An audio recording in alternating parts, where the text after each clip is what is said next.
Assalamualaikum warahmatullahi wabarakatuh. Kami dari kelompok 2 akan menyampaikan hasil diskusi kelompok kami, yaitu evaluasi emosi. Sebelum itu, saya akan menyampaikan manfaat, kelebihan, dan kekurangan emosi. Manfaat emosi yang pertama yaitu sebagai makanan. Contohnya mentega, margarin, susu yang dihomogenasi, dan mayones. Yang kedua, sebagai bentuk sediaan farmasi dan sebagai bentuk sediaan kosmetik, contohnya lotion dan krim. Yang ketiga, sebagai mikroemosi, yaitu untuk pemberian vaksin dan pembunuh mikroba. Yang keempat, sebagai komponen utama dalam pembentukan cat dan lem. Kelebihan emosi yang pertama yaitu dapat membentuk sediaan yang homogen, mudah ditelan, dapat menutupi rasa dan bau yang tidak sedap, obat menjadi lebih mudah diabsorpsi, dan efek terapinya dapat diperpanjang serta lebih ekonomis. Kekurangan dari emosi yaitu bentuk sediaan yang tidak stabil, sediaan kurang praktis, tidak tahan lama, stabilitasnya rendah, takaran dosis kurang teliti. Yang terakhir yaitu kadang-kadang emosi susah dibuat karena memerlukan teknik pemrosesan yang khusus. Emosi yang kami evaluasi yaitu Scott's Emotion. Pada kesempatan kali ini saya akan menjelaskan tentang evaluasi sediaan krim. Apa sih tujuan dari evaluasi sediaan krim itu? Evaluasi sediaan krim itu bertujuan untuk mengetahui kesesuaian produk akhir dengan bahan-bahan dari formulasi yang awal kita gunakan. Sediaan akhirnya seperti apa? Itu dapat kita evaluasi. Apa sih yang bisa dievaluasi? Biasanya untuk sediaan krim itu dapat kita evaluasi secara organoleptis. Organoleptis itu ada rasa, bau, warna, kekentalan, dan tekstur pada sediaan tersebut. Nah, untuk pengamatan bagian evaluasi warnanya, biasanya itu kita mengamati sediaan akhir yang kita dapat dengan penambahan warna di awal pada pembuatan.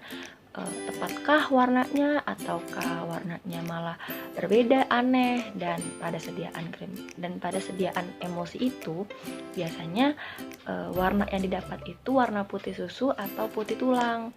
Lalu untuk mengamati rasa, kita pun dapat mengamati dengan cara sediaan akhirnya itu rasa yang dapat seperti apa, samakah dengan rasa yang kita tambah di awal. Biasanya untuk rasa itu kita campur dengan sampel-sampel yang kita gunakan. Misalkan ada rasa stroberi, anggur, jeruk ya.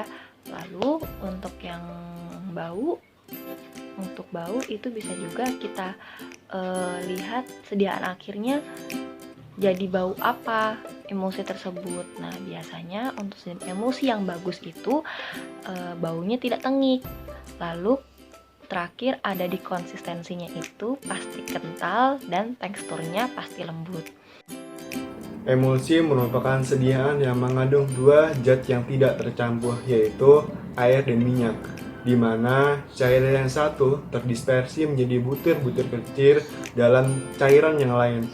Dalam pembuatan emulsi, zat pengemulsi atau yang dikenal emulgator dibutuhkan untuk memperoleh emulsa yang stabil. Emulsi dilakukan dengan tujuan untuk memperbaiki rasa dan bau dari bahan berkhasiat yang kurang menyenangkan dan mengatasi masalah solubilitas obat. Misalnya, minyak ikan. Pada dasarnya, minyak ikan memiliki rasa dan bau yang kurang menyenangkan, namun memiliki khasiat yang sangat baik bagi tubuh.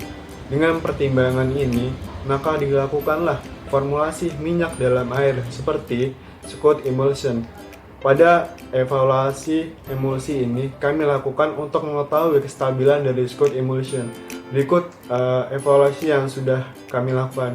Yang pertama yaitu pengamatan secara organoleptis, yaitu berwarna putih ke kuning-kuningan, berbau, dan berasa jeruk dan minyak ikan. Yang kedua, pengamatan fisik yaitu memiliki pH antara 4-5 dan viskositasnya 18,7. Yang ketiga, penentuan tipe emulsi yaitu minyak dalam air. Hasil yang kelompok kami dapatkan bahwa Scott emulsion adalah salah satu emulsi yang tepat karena bau amis tidak terlalu menyengat, aromanya sedap, dan kemasannya pun juga menarik sehingga anak-anak tertarik untuk meminumnya. Cukup sekian penjelasan dari hasil diskusi kelompok kami. Kurang lebihnya mohon maaf. Assalamualaikum warahmatullahi wabarakatuh.